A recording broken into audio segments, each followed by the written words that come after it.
My name is Swami Kriya Japananda, and I would like to meditate with you this morning on some thoughts about something that is very simple, but yet very profound, and that is inner peace.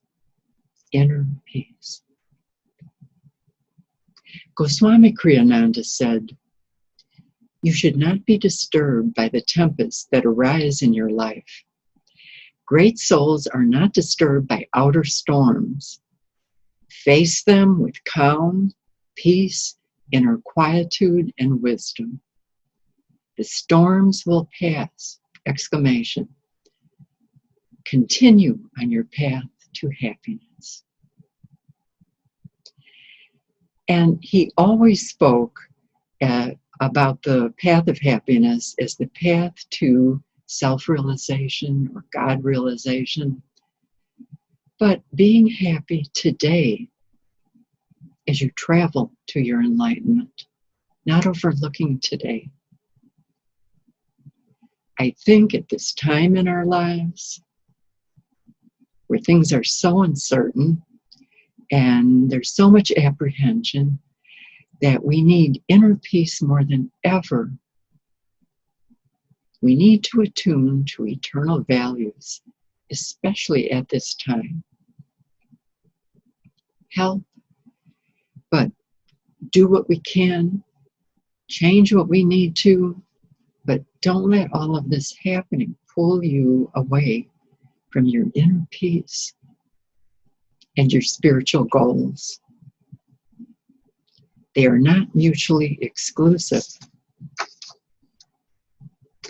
Inner peace is such a simple state. It's a simple word, but a difficult thing to attain, and it's even more difficult to sustain. There's a lot of writing about it, a lot of talking about it, wishing, but maybe not enough experiencing it. There are hundreds of quotes, if not more. I go to Barnes & Noble and I look around in the self-help section, and there are hundreds of books on inner peace.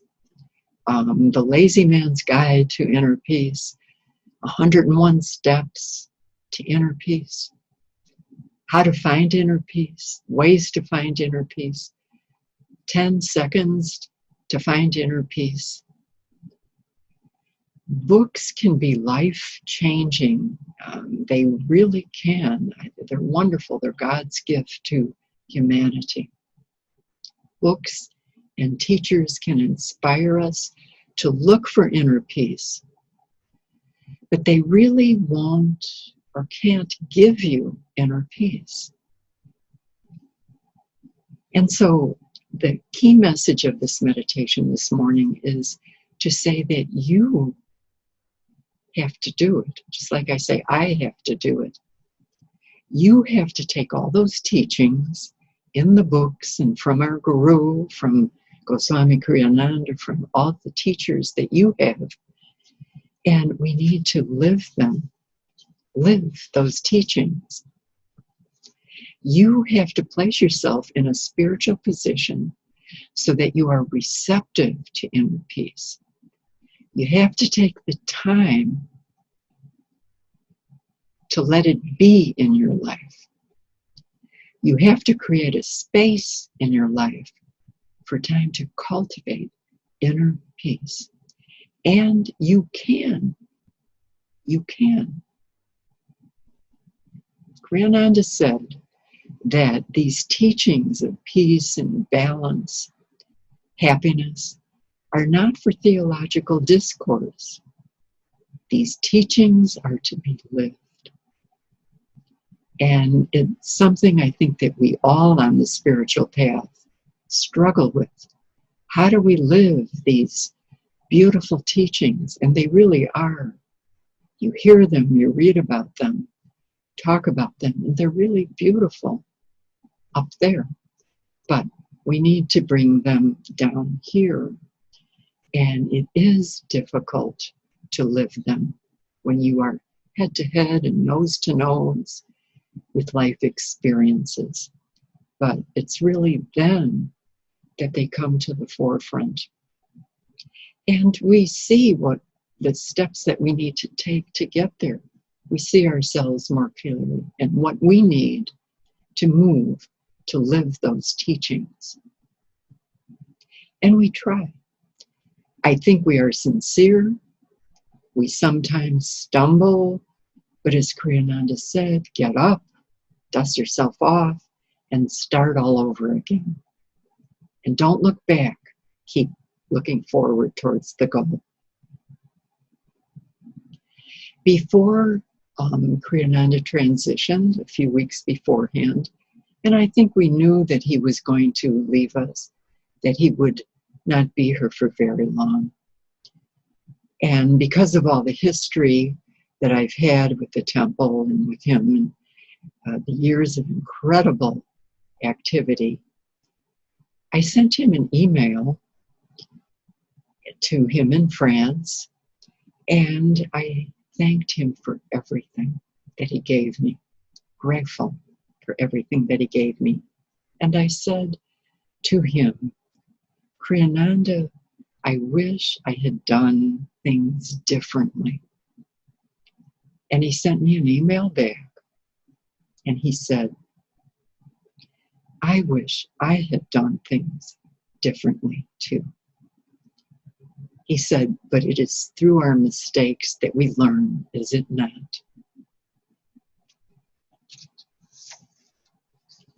What is inner peace? Inner peace doesn't mean that we are in a place with no noise or no trouble, no problems, no hard work. It simply means that we are in the midst of all these things and still have calm in our heart, a calmness in our heart. The Buddha said, peace comes from within, do not seek it without. But we do. We seek it out there in things. We think that if this happens or that happens, this thing, that it's going to come and it's going to make us feel peaceful, fulfilled. I used to think that if I could just solve this one last problem in front of me, that everything would fall into place and I would have peace of mind. I would be peaceful from then on. I would be in control, finally.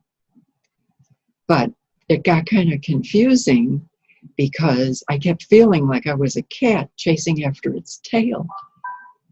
I just couldn't get to that leverage point. And it's taken me a long time to realize that we must find our inner peace within now. We can't wait for everything to be perfect or for everything to fall into place, because we'll be waiting forever, probably. We have to find our inner peace, even with all our problems. We need it more than ever now. I once said to Kriyananda at the temple many, many years ago, everything was always chaotic over there.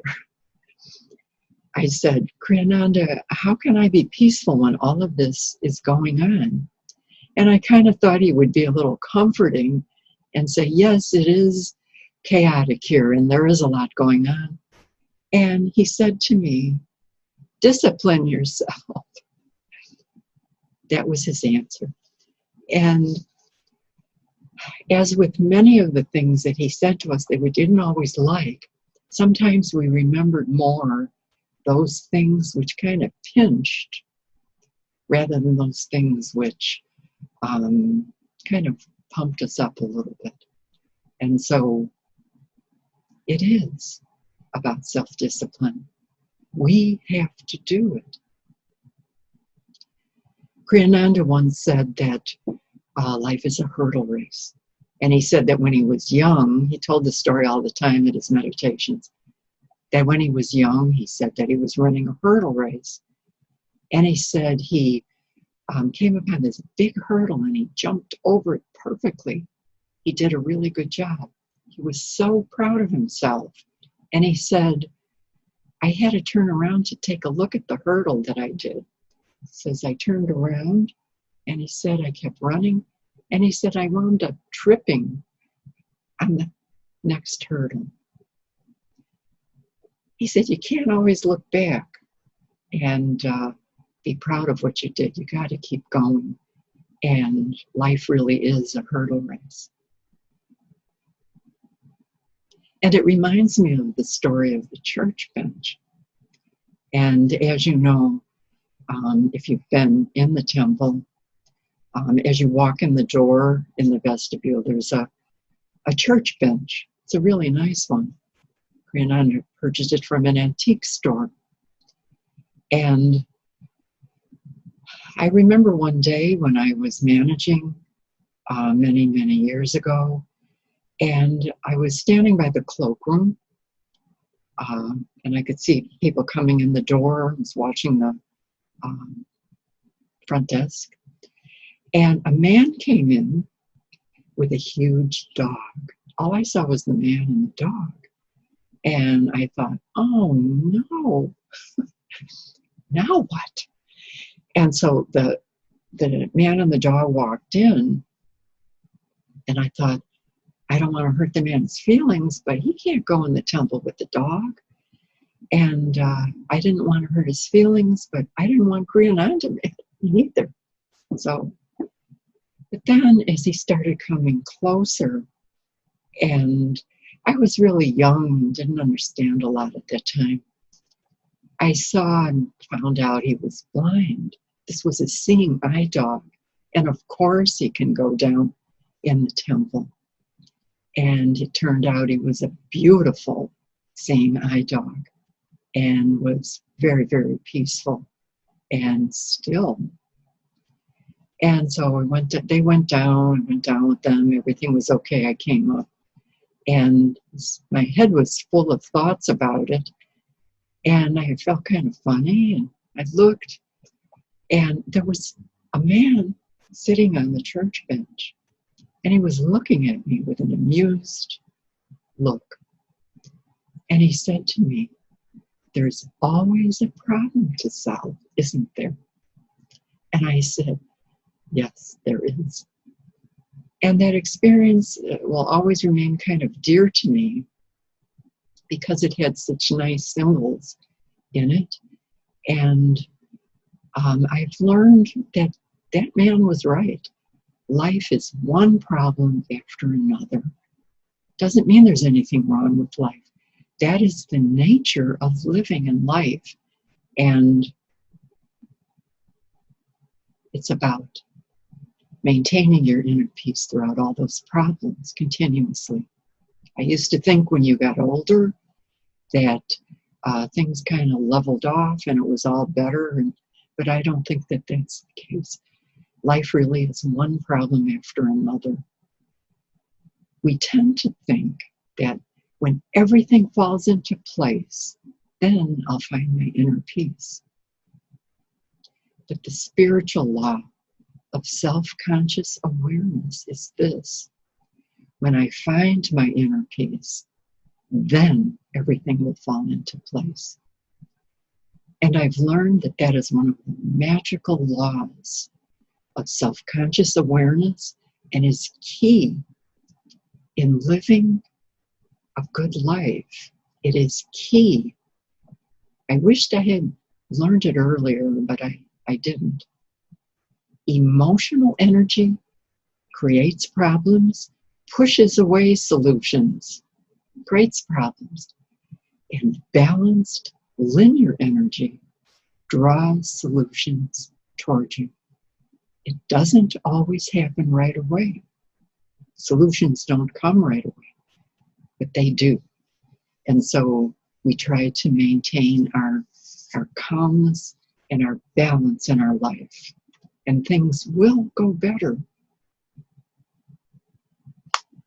True inner peace, everyone wants it, but we're not willing to pay the price.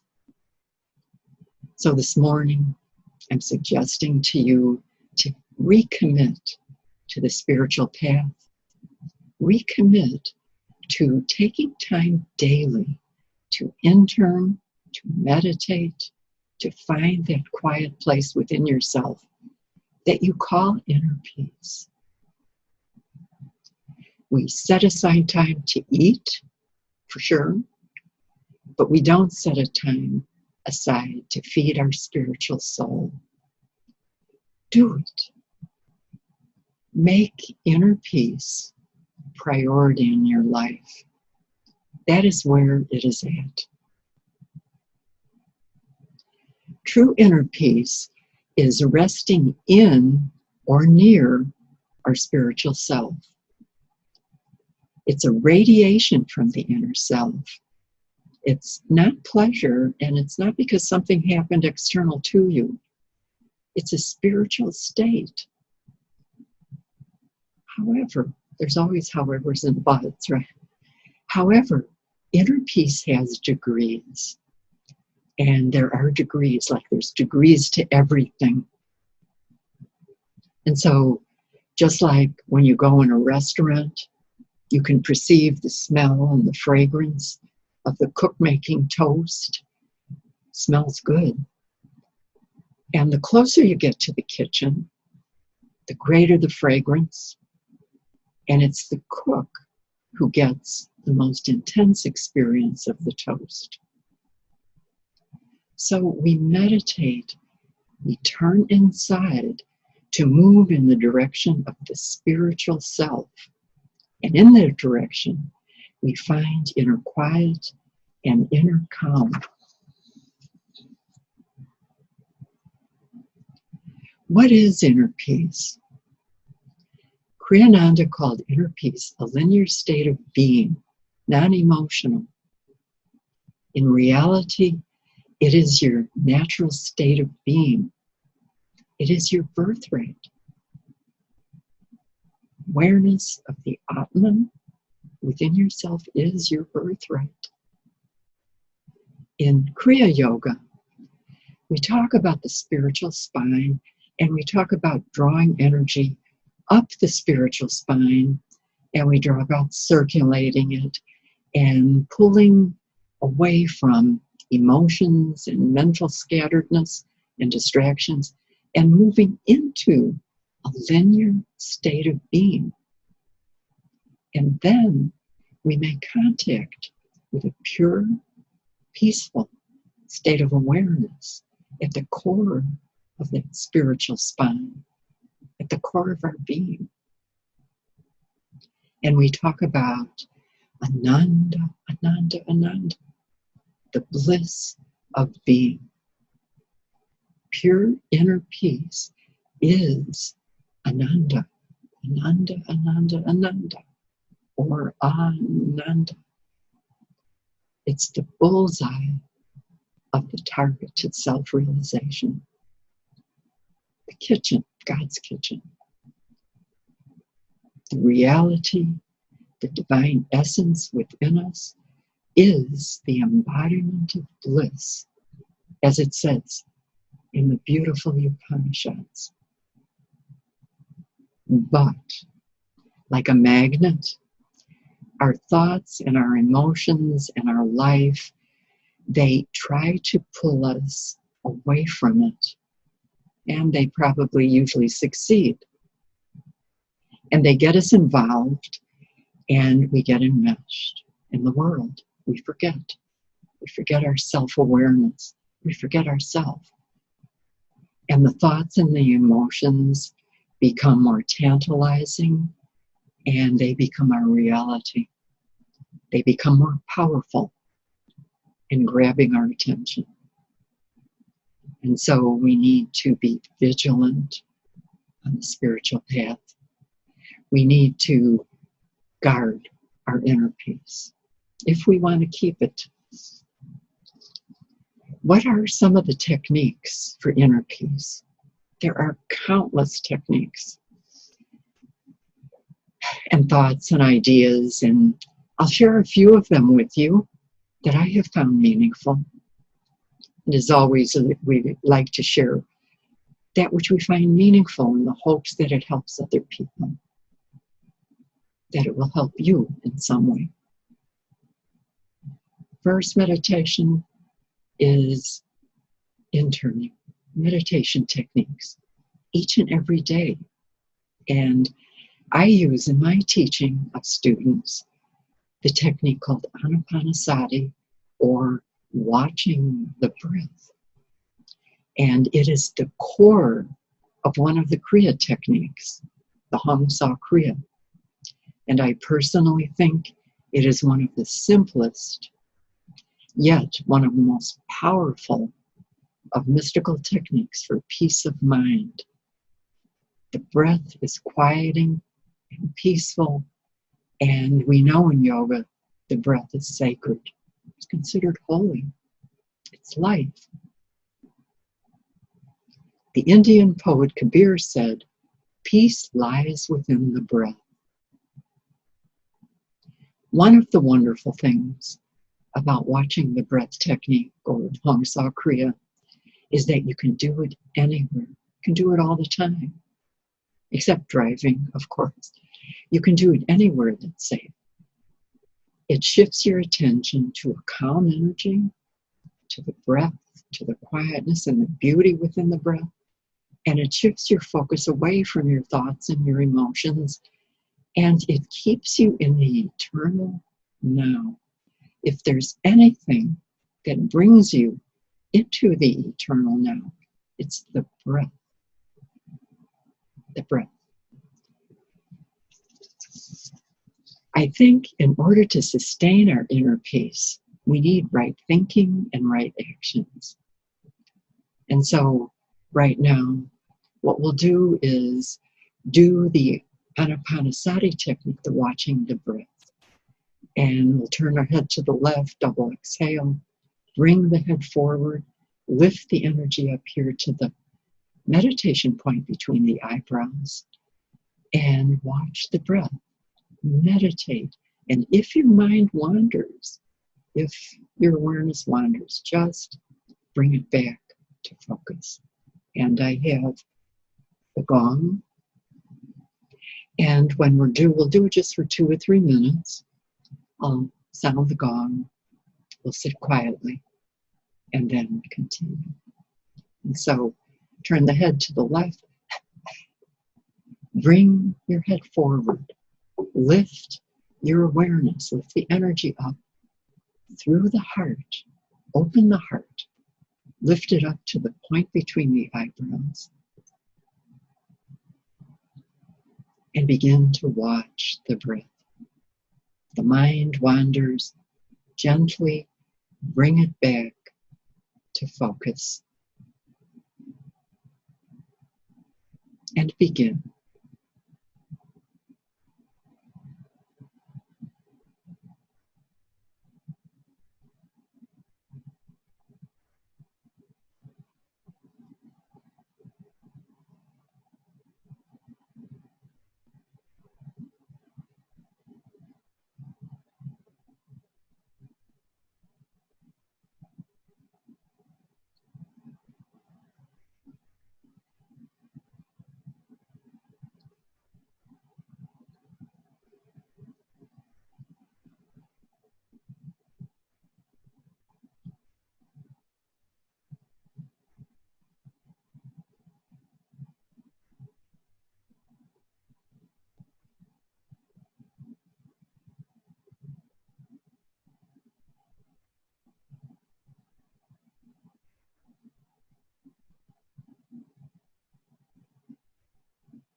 become one with the sound of the gong.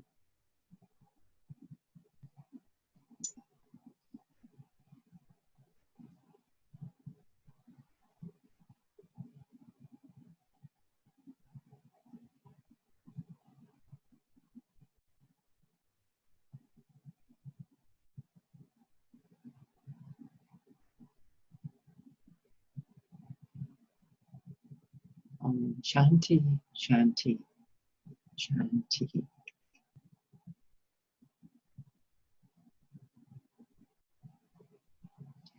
And we're back to right thinking and right action. Kriyas. And I think that we attain and we sustain our inner peace, truly.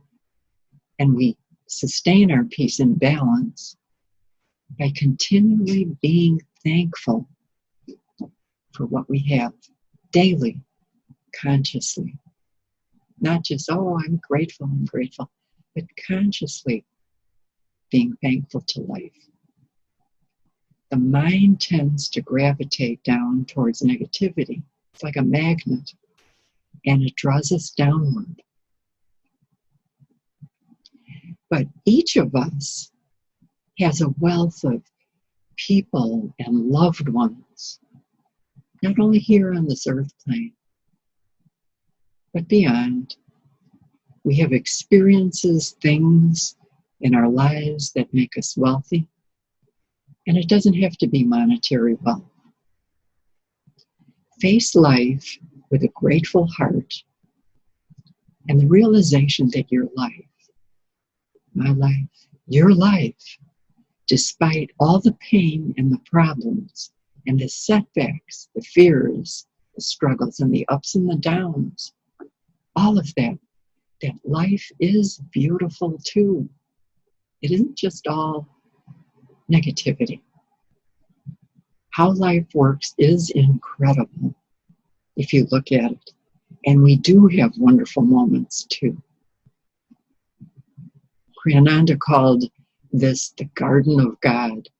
And you've got your weeds and you have your flowers. And we really should learn to appreciate both, all of them. Even the negative things that happen to us, we can learn to appreciate them. They help us grow. We do learn from them. I feel that even in something bad, something good always comes from it.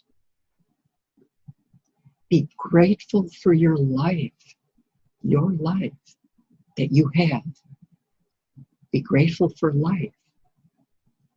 We take it so for granted. Be grateful for the Kriya teachings. Not everyone has the good karma to find them, and not everyone has the inner perception to understand them or to want to understand them. Nor do some people don't have the time to dedicate. Oh, those are beautiful, but they have no time. And so they're off into other things. Find your center. The storms will pass. Life is adaptogenic. Kriyananda's work. And so I often look for comfort at anxious times in my own life. And I think back to some of the things that people said to me, and they helped me. One of them was from Swami Japananda in the days at the temple. And I would talk with her. She was and is one of the most compassionate people on the planet at the temple. And I would say to her, what am I going to do if this happens? Oh my gosh, what'll I do? And she would say to me, you'll get through it. Something will come along to help you to get through it. And she was right. I did get through it. Learn to walk through your difficulties. Don't always try to shove them down and not experience them. Sometimes experiencing them can bring insight. And it helps not to suppress them. Mahashastrananda always said, and it's always in the back of my mind, he said, it should be okay. Something simple like that. And I remember that. So if this happens, it should be okay. Are there fears? Are there things we need to change? Of course there are. Yes. But try to do them with a pure heart and a peaceful heart. Trust that life will protect you. You are protected. Your inner spirit will protect you. Centered, balanced energy, loving energy. I'm talking about true spiritual love energy. Brings solutions. It does protect you.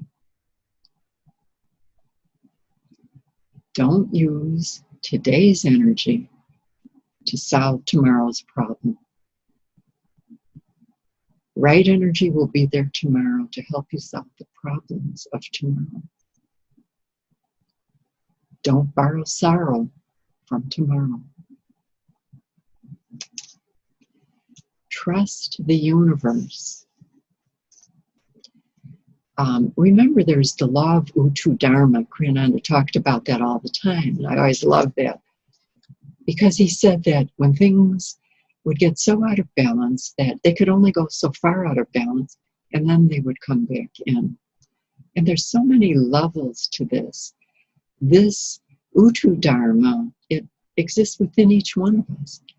Things in our lives can only get so far out of balance, and then they revert back.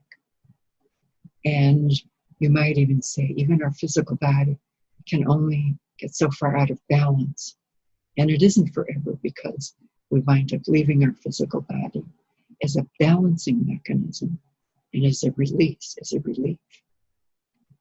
In metaphysics, as I understand it, the reality that balanced self-conscious awareness manifests itself, and as it manifests itself, it moves outward. But it can only go so far. They always talk about the night of Brahman and the day of Brahma, and it goes out, but it comes back in. And it's the same with us. We're all manifesting from that reality, and a lot of people are not on the spiritual path, but at some point, and they can't help it because it's part of them, at some point they are going to say, which many people coming to the temple do this, there's got to be something more. This can't be all there is. And they start to look inward, and they start to begin to walk a spiritual path. And they start the journey back towards self-realization. Finding yourself. Doesn't mean the ego self. It means finding yourself, that Atman, that inward divinity, the divineness within each one of us.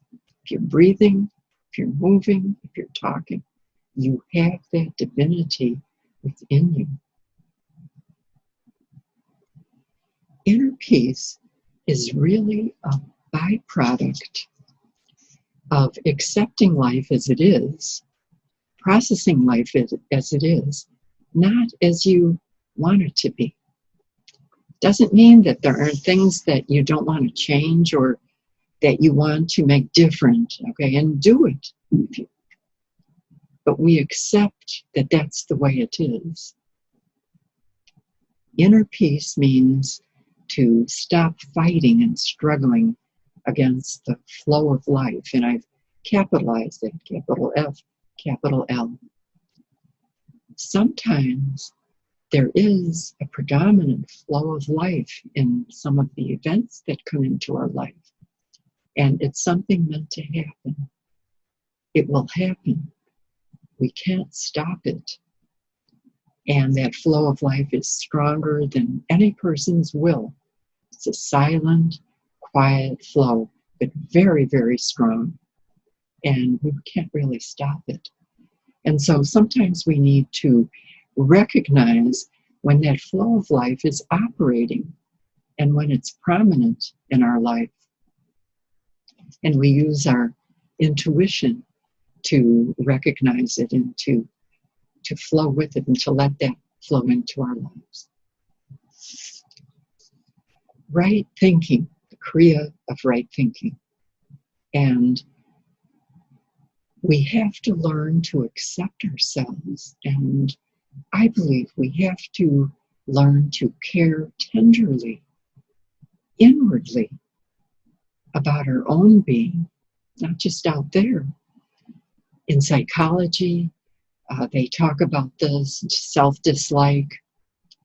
We need to do something about this in our lives and in our inner consciousness. And we need to focus on accepting who we are with all of its limitations and all of our talents.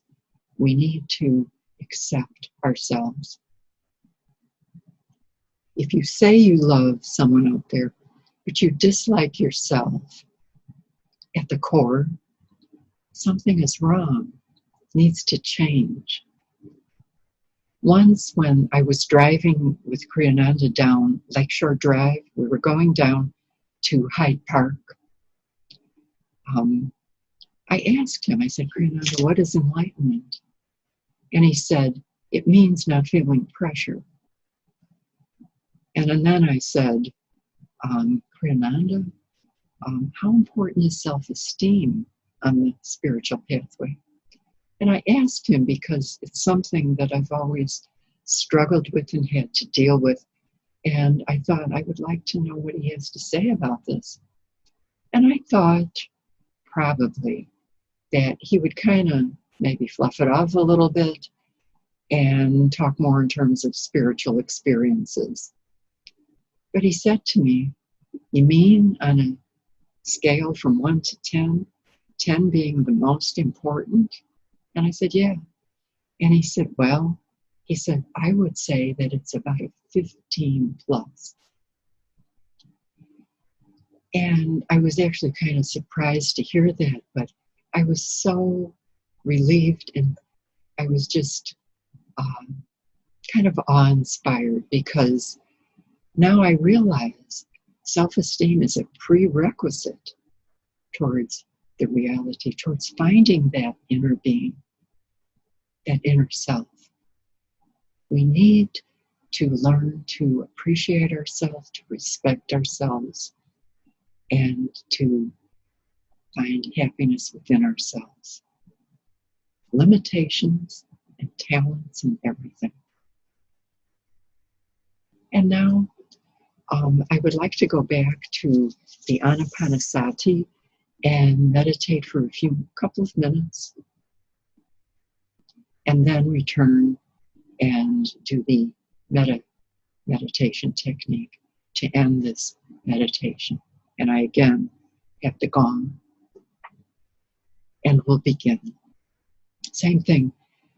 Exhale to the left and bring your head forward. Close the eyes, lift the energy up through the heart, tap the heart, and lift up to the point between the eyebrows, and begin to focus on the in-breath and the out-breath.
Shanti, Shanti, Shanti. Do this technique daily or some internal meditation technique. Find your inner peace. Hold on to it. Grab a hold of it and make it a permanent part of your life. Inner peace is a completion. You feel complete when you feel inner peace. Even if we feel it only for a few seconds, brief waves of inner peace, they are cumulative. And the energy does sit on our aura. We get it around, and it sinks deeper and deeper within ourselves. And now I would like to meditate quietly with you and conclude with the metta technique. Metta. It's a loving kindness technique. And it begins like this. May I be peaceful. May I be happy. May I be free from fear. May all beings be peaceful. May all beings be happy. May all beings be free from fear. At this moment, send forth waves of peacefulness, peaceful particles to the world, to saturate the world,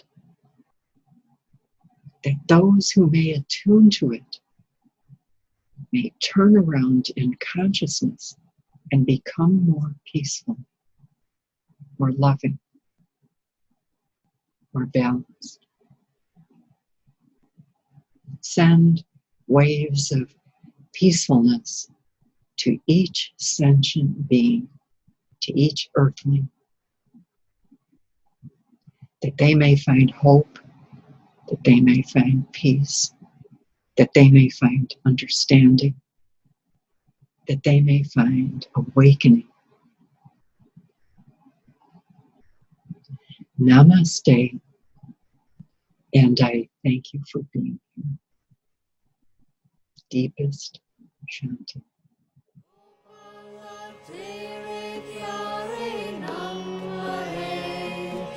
Nandalala Tere Pyare